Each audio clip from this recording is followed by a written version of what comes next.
Assalamu alaikum warahmatullahi wabarakatuh. Topic of this video is the story of Hazrat Yunus alayhi salam. In the start, I give you some basic information about Hazrat Yunus alayhi salam. इस वाक़े का ज़िक्र कुरान की 3 सूरतों में आया है, सूरह यूनुस, सूरह अंबिया और सूरह सफ़ात में। हज़रत यूनुस अलैहिस्सलाम का ज़िक्र कुरान में ज़ुल्नून और अल-हूत यानी मछली वाले के नाम से किया गया है। हज़रत यूनुस अलैहिस्सलाम इराक़ के इलाके नैनवा में नबी बनाकर भेजे गए थे। नैनवा के इलाके को मौजूदा दौर में मौसल के नाम से पहचाना जाता है।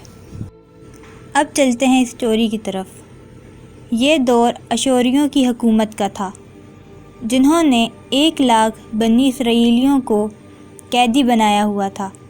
इनकी हदायत और रहनुमाई के लिए अल्लाह ताला ने उनकी तरफ हज़रत यूनुस अलैहिस्सलाम को भेजा, लेकिन ये कौम आप पर ईमान ना लाई।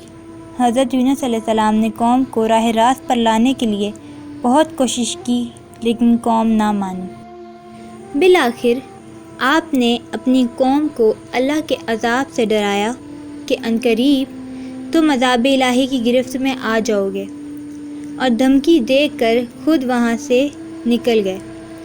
उनके जाने के बाद बस्ती में अज़ाब के आसार नुमायाँ होने लगे। हर तरफ काले घने बादल और काला धुआं छा गया। बस्ती के लोग अल्लाह के आने वाले अज़ाब से डर गए और तौबा इस्तग़फ़ार के लिए एक मैदान में जमा हो गए और तस्बीह करने लगे, और पूरी कौम अल्लाह पर ईमान ले आई। अल्लाह ताला ने लोगों की दुआ कबूल कर ली और अज़ाब टाल दिया।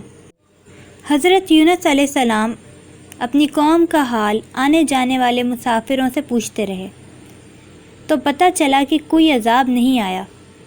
वो मायूस हो गए कि वो अब बस्ती वालों को क्या जवाब देंगे, क्योंकि हज़रत यूनुस अलैहिस्सलाम ने तो सबसे कह दिया था कि अज़ाब आने वाला है, तो अब बस्ती वाले उन्हें झूठा समझेंगे। वो ये सोचकर मायूस हो गए, लेकिन अल्लाह ताला ने मायूसी को कुफ्र करार दिया है, और एक नबी का कदम अल्लाह की मर्ज़ी के बगैर कभी नहीं उठता। वो इजाज़त के बगैर उस बस्ती से निकल गए। अब आप समंदर की जानिब एक कश्ती में सवार हो गए।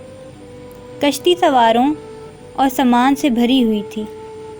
कश्ती समंदर में चलते चलते रुक गई। अब कश्ती का वज़न कम करने के लिए किसी एक बंदे की कुर्बानी देनी थी। उस वक्त यह माना जाता था कि अगर कोई ग़ुलाम अपने आका से भाग कर जाता है तो कश्ती रुक जाती है। कुर्बानी देने के लिए कोई और तैयार नहीं था। हज़रत यूनुस अलैहिस्सलाम ने यह कुर्बानी देने का फ़ैसला किया। कश्ती वालों ने सोचा कि पहले कुरानंदाज़ी की जाए। कुरानंदाज़ी में पहले नाम हज़रत यूनुस अलैहिस्सलाम का आया, दोबारा की गई, दूसरा नाम भी हज़रत यूनुस अलैहिस्सलाम का ही आया, और जब आपका नाम आखिरी तीसरी दफ़ा भी आया तो आपने खुद समंदर में छलांग लगा। अल्लाह ताला ने दूसरी तरफ मछली को हुक्म दिया कि वो उन्हें साबुत निगल ले, और यूं हज़रत यूनुस अलैहिस्सलाम अल्लाह के हुक्म से मछली के पेट में चले गए। इस तरह हज़रत यूनुस अलैहिस्सलाम को 3 तरह के अंधेरों में डाल दिया गया: रात का अंधेरा, समंदर का अंधेरा और मछली के पेट का अंधेरा। अल्लाह ताला ने कुरान में फरमाया है कि अगर हज़रत यूनुस अलैहिस्सलाम मछली के पेट में इस्तग़फ़ार ना करते तो क़यामत के दिन तक मछली के पेट में ही रहते। हज़रत यूनुस अलैहिस्सलाम ने इस्तग़फ़ार की तस्बीह इन अल्फाज़ों में की: ला इलाहा इल्ला अंता सुब्हानका इन्नी कुन्तु मिनज़ ज़ालिमीन। तेरे सिवा कोई माबूद नहीं, तू पाक है, यकीनन मैं ही जुल्म करने वालों में से हूँ। इस दुआ के बारे में हदीस है कि नबी पाक सल्लल्लाहु अलैहि वसल्लम ने फरमाया, जिस इंसान ने भी इन अल्फाज के साथ अपने किसी मामले में दुआ की تو اللہ نے اسے قبول فرمایا ہے۔ اللہ تعالیٰ نے حضرت یونس علیہ السلام کی دعا قبول کر لی اور مچھلی نے آپ کو سمندر کے کنارے ایک چٹیل میدان میں اگل دیا۔ وہاں نہ تو کوئی درخت تھا اور نہ ہی کوئی عمارت تھی۔ حضرت یونس علیہ السلام بہت کمزور اور ناتواں ہو گئے تھے۔ پھر اللہ تعالیٰ نے ان کی مدد کے لیے ایک ایسی بیل اگا دی جو اپنے تنے پر کھڑی نہیں ہو سکتی تھی، جیسے کدو کی بیل۔ پھر حضرت یونس علیہ السلام صحت میں کافی بہتر ہو گئے اور واپس اللہ کی تبلیغ کا کام کرنے لگے۔ So what lesson we get from this story؟